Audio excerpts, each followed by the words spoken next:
And that looks much better than we had it before.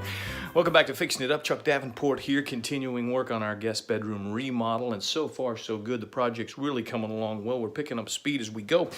Let me take you over here and show you what we're doing with the electrical. Now, again, just to remind you where we're at with something like this, anytime you have a Romex fuse crank and you're taking it directly into your main breaker like we are here, you never want to use a pigtail to bypass your two-gang, simply because that could lead to problems later on down the line. And as much as you're tempted to, please just listen to old Chuck here when I tell you. You may be tempted to take a shortcut and plug wire nuts directly into your receptacle circuit, but you don't want to do that kind of thing, because that's a good way to end up singeing your short and curlies, if you know what I mean.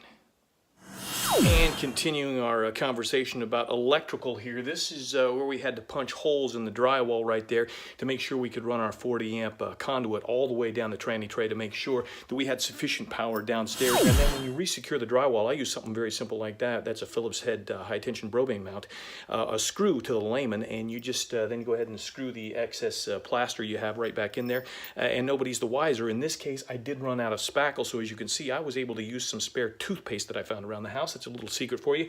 You spread that around evenly, and nobody will know the difference, and it secures it, so you're not going to have any excess plaster falling down.